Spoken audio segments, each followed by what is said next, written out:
妻の字、今日のニュースを読みます。The Economist.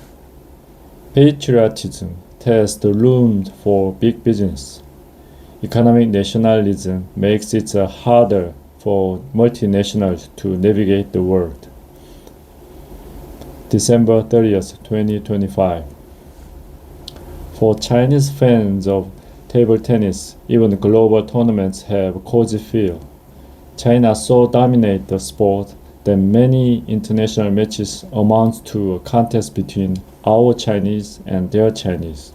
Fans in China proudly watch their country's champion compete with members of Ping Pong Foreign Legion, their fun nickname for China-born aces who realize they will never make their national squad, immigrate to play under other flags. At the Paris Olympics in 2024, more than a dozen table tennis players representing European, Latin America, and other countries were Chinese-born and trained. If Chinese state planners have their way, economic globalization is about to take a similar turn. It is their hope that some of fast-growing industries will soon be dominated by Chinese companies or by foreign firms that depends on Chinese supply chains. Either way, the real winner will be China. In Beijing and other capitals, business bosses and officials expect to hear the phrase China goes global a lot in 2026. More China companies will open or extend overseas operations, trying to ease trade tensions by creating jobs abroad. Some operations will distribute fully made in China products such as affordable gadget-packed electronic vehicles or high-performance batteries. Others will send semi-finished kits to assembly plants far from home, transferring just enough value to be seen as local manufacturers. Chinese firms are already hearing loud demands from European and other governments to transfer more advanced technologies to foreign partners and to source more components from local supply chains. The European Union is debating Buy European local content rules for public procurement contracts in a bid to give such demands some bite. Still, many Chinese businesses will try to keep their most valuable operations at home. Cheaper labor and government subsidies are not the only reason. China offers efficient industrial clusters, low cost and abundant energy, modern infrastructures, and economies of scale. For a country run by communists, it is a deeply conservative place where strikes are illegal and workers do as they are told. Why? Chinese officials privately asked, would anyone open the business in France with its high cost and stroppy trade union?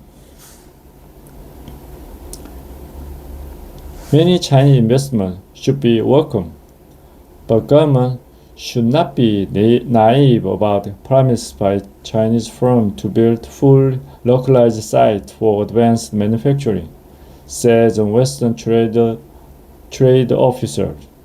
When the weighing sport for inward investment, assessment of national interest should assume the Chinese firms will mostly ship in components for final assembly. In other cases, China goes global will involve Chinese subsidiaries of foreign firms competing head-to-head with their own parent companies, with profit scarce inside China. Many firms must seek further margin abroad. Once swaggering German car companies now export electric cars from China to Europe. There are Chinese in all but name. These models are not just 40% cheaper to build in Chinese plant, but draw deeply in Chinese innovation. Some Japanese electronics firms knew so much made in China technology that they are arguably Chinese. Jens Eskelund, the president of the European Union Chamber of Commerce in China and a longtime business executive in Beijing, has watched the rationales for investing in China changing over the years. In the 1990s and 2000s, Western companies sought to profit from China's low cost and by selling into its large, though tricky, home market. Today, he sees more European companies investing in China for survival. Among his chamber's member companies, twice as many are moving production into China as are reducing activity there. In part, they are trying to navigate geopolitical tension by manufacturing in China for China. But more importantly, companies also feel that they must be in China for the war. Almost every Western firm active in global trade now faces at least one peer or near-peer competitor from China. Those Chinese rivals are given an edge by their access by hyper-competitive Chinese suppliers and industrial clusters.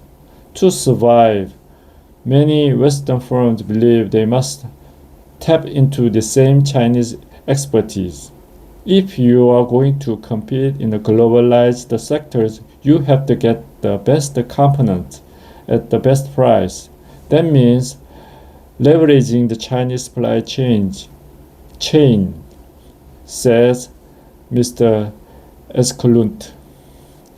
If the economic cases for made in China globalization is strong, at least in some industries, the politics is perilous. In the near future, more Chinese-based subsidiaries will face the complaint that they are cannibalizing the worldwide sales of their parent companies, raising fears of job losses back home.